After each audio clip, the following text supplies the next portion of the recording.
Hello friends, this is a 14th lecture of our lecture series. In this lecture, I will discuss about different SQL commands, right? So what is SQL command? SQL commands is nothing but instructions which is used to communicate with database. As we already know, if we want to retrieve some data from the database, we need some query language. So SQL is used to manage the database, to create the database, to retrieve the information from the database, right? So what is SQL command? SQL command are instructions. It is used to communicate with the database. It is also used to perform specific tasks, functions and queries of data. SQL can perform various tasks like create a table, add table, create database, drop the table, modify the table and set permissions for the users, right? So these are the four commands which is used in SQL. What is it? It is data definition language, which is also known as DDL, data manipulation language, that is DML, data control language, DCL, transaction control language, TCL, data query language, DQL. Okay, let's start to discuss one by one. What is data definition language? DDL or data definition language change the structure of the table, like creating a table, deleting a table, alter a table, etc. All the commands of DDL are auto committed. That means it permanently save all the changes in the database. DDL command क्या होती है कि ये totally work करती है table के structure पर. अगर हम टेबल क्रिएट कर रहे हैं या हम टेबल को डिलीट कर रहे हैं या ऑल्टर कर रहे हैं, तो ये सब जो कमांड्स होती है ना, वो डीडीएल के अंदर होती है. अगर हमने एक बार टेबल क्रिएट कर ली तो परमानेंटली क्या हो जाएगी, सेव हो जाएगा. ठीक है. तो इस तरीके के हम जब क्वेरीज चलाते हैं तो इस तरीके की क्वेरी को हम डेटा डेफिनेशन लैंग्वेज कहते हैं, जो डिफाइन करती है डेटा को. ठीक है.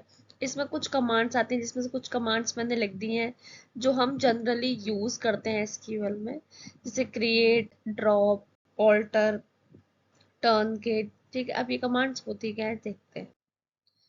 क्रिएट जो कमांड होती है वो यूज होती है किसी भी टेबल को क्रिएट करने के लिए डेटाबेस में. सिर्फ टेबल क्रिएट करने के लिए. अगर हमें डेटाबेस भी क्रिएट करना है, ऑब्वियसली अगर हम टेबल क्रिएट करेंगे तो उसके पहले हमें डेटाबेस क्रिएट करना पड़ेगा कि हमें किस डेटाबेस में ये टेबल जो है बनानी है. तो उसके लिए हमें क्या करना पड़ेगा कि हमारे पास एक क्वेरी होती है या कीवर्ड होता है क्रिएट, जिससे आपकी टेबल या डेटाबेस क्रिएट होता है. तो इसका सिंटैक्स क्या है, पहले लिखेंगे हम कीवर्ड क्रिएट. आप इसको स्मॉल कैपिटल कैसे भी लेटर में लिख सकते हो. हम जनरली क्या करते हैं कि कीवर्ड्स को कैपिटल लेटर में लिखते हैं. ठीक है. क्रिएट टेबल, हम टेबल बनाना है तो हमने दो कीवर्ड लिख दिए, क्रिएट और टेबल. टेबल का नाम जो भी आपको देना है, जैसे सपोज आपको स्टूडेंट की टेबल बनानी है तो आपने क्या लिख दिया है, स्टूडेंट. ठीक है. कॉलम नेम, क्या क्या कॉलम देने हैं, नेम देना है. नेम किस में होता है आपका, टेक्स्ट में आपने टेक्स्ट लिख दिया. और ये जो आपके ब्रैकेट्स हैं, इन ब्रैकेट्स में हम क्या करते हैं, साइज देते हैं कि हमें कितना बड़ा टेक्स्ट बॉक्स चाहिए या कितना बड़ा हमें स्ट्रिंग पास करनी है. तो इस तरीके से हम क्रिएट करते हैं क्या, अपनी टेबल. ठीक है. अगर आपको डेटाबेस क्रिएट करना हो तो आप क्या लिखोगे, क्रिएट डेटाबेस और डेटाबेस का नेम. ठीक है. उसके बाद दूसरी कमांड क्या है, ड्रॉप. ड्रॉप का मतलब क्या होता है कि हम यहाँ पर क्या कर रहे हैं, जो भी टेबल हमने क्रिएट करी है या जो ऑलरेडी टेबल है, हमें उसका यूज नहीं है, तो हमें क्या करना पड़ेगा, उसको डिलीट करना पड़ेगा.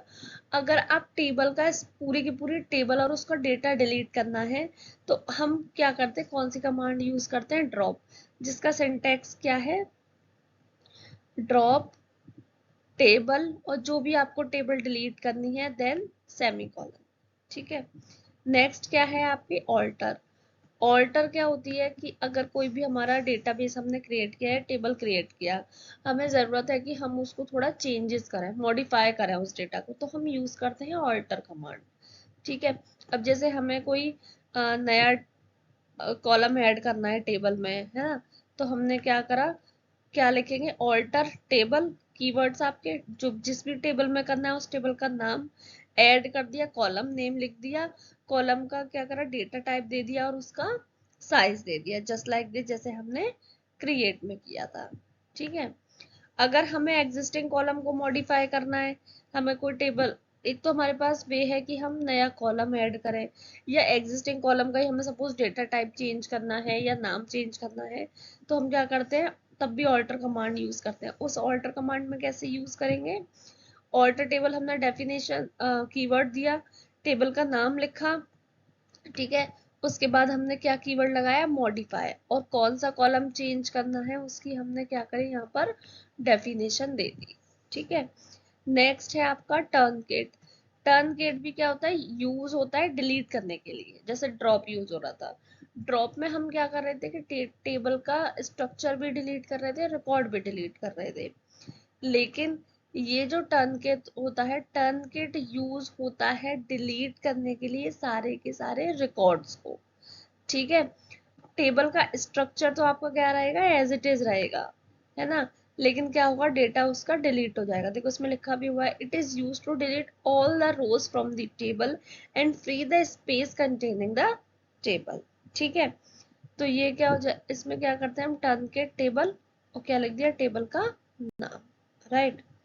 ये कुछ हमने डीडीएल कमांड्स अपनी पढ़ी। डीएमएल कमांड्स क्या होती हैं, वहां तो हम स्ट्रक्चर चेंज कर रहे थे डीडीएल में। डीएमएल में हम क्या करते हैं, डेटा को अगर हमें मॉडिफाई करना हो, हम टेबल स्ट्रक्चर की बात नहीं कर रहे, हम बात कर रहे हैं अपने रिकॉर्ड्स की। ठीक है, जो हमने रिकॉर्ड उसमें एंटर किया, जैसे स्टूडेंट टेबल है तो स्टूडेंट का नाम, रोल नंबर, ये सब जो हमने ऐड करे हैं, तो इस डेटा पर जब हम मॉडिफिकेशन करते हैं, जो क्वेरी लगाते हैं, उसको बोलते हैं डेटा मैनिपुलेशन लैंग्वेज, और we can say DML command. DML command are used to modify the database. It is responsible from all of the changes in the database, right? The command of DML are not auto committed. That means it can't permanently save all the changes in the database. They can be rollback. DDL commands को हम roll back नहीं कर सकते, अगर एक बार हमने query run कर दी तो वो परमानेंटली सेव हो जाती है, बट डीएमएल में परमानेंटली सेव नहीं होती। If you want to roll back, अगर आपको पुराने स्टेज पर आना है, तो आप क्या, तो वो फैसिलिटी हमें कौन प्रोवाइड करता है, डीएमएल कमांड। जैसे कुछ कमांड्स मैंने लिखी है इसमें, इंसर्ट, अपडेट, डिलीट। ठीक है। अब ये होती क्या है देखते हैं। इंसर्ट मीन्स हमने टेबल क्रिएट कर दिया, अब हमें रिकॉर्ड इंसर्ट करना है, तो हम क्या करते हैं, इंसर्ट स्टेटमेंट यूज करते हैं। वही सिंटेक्स क्या है, कीवर्ड लिखा, इंसर्ट इनटू, टेबल का नाम दे दिया। ठीक है, और क्या करा, जितने भी कॉलम्स हैं उनके नाम दे दिए और उनकी वैल्यूज दे दी। अगर सपोज आपको कॉलम के नेम नहीं देने हैं, तो हम डायरेक्ट बिना कॉलम के नेम दिए भी वैल्यूज को इंसर्ट कर सकते हैं। ठीक है। फिर आता है अपडेट। अपडेट यूज होता है किसी भी रिकॉर्ड को अपडेट करने के लिए। ठीक है, जैसे हमने कीवर्ड लिखा अपडेट, टेबल का नाम लिखा, सेट लगाया और उसमें क्या करा, कॉलम का नेम दिया, वैल्यू दे दी, फिर कॉलम का नेम, फिर वैल्यू, इस और कंडीशन लगा दी कि हमें क्या चेंज करना है। ठीक है। ये हम सबकी सब क्वेरीज पढ़ेंगे।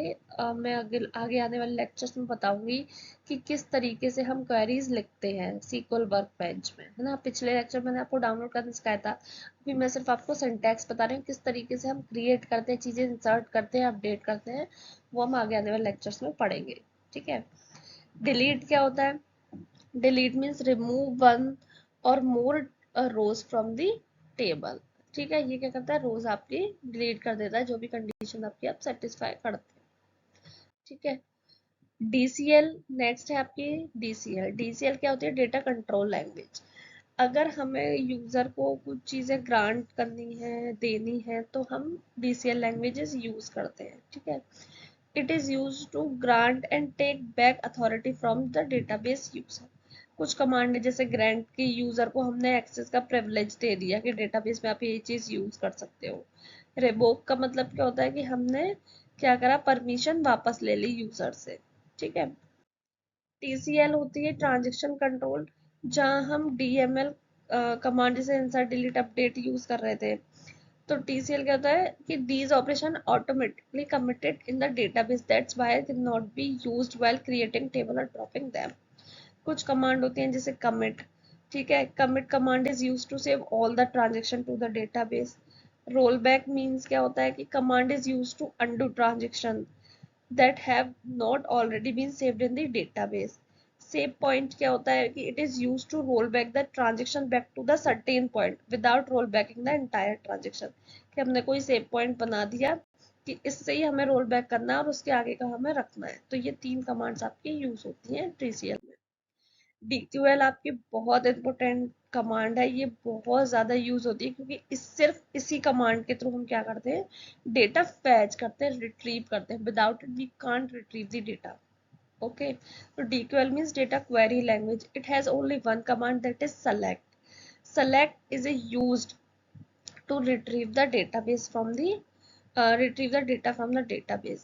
This is same as the projection operation of algebra, relational algebra. It is used to select the attributes based on the certain condition where clause is used. What is the syntax? हमने लिखा select, फिर कोई expression दिया या attribute का name दिया जो भी आपको चाहिए, किस टेबल में आपका वो डेटा फैच करना वो दे दिया और किस कंडीशन पे करना है। ठीक है, जैसे हमें 25 एज के अब बच्चों को निकालना है तो हम क्या लिख देंगे, where age is greater than 25, तो आपके पास रोज फैच होकर आ जाएंगे। ठीक है, ये सब हम पढ़ेंगे अब आगे आने वाले लेक्चर्स में, जब मैं आपको SQL पर क्वेरी रन करना बताऊंगी। ठीक है, this is all about this lecture. If you want some more subject lectures, please to comment, और डिस्क्रिप्शन में मेरा इंस्टाग्राम का लिंक है, आप वहाँ पर भी मुझे मैसेज कर सकते हैं। If you like the videos content, please do like share and subscribe please. Thank you.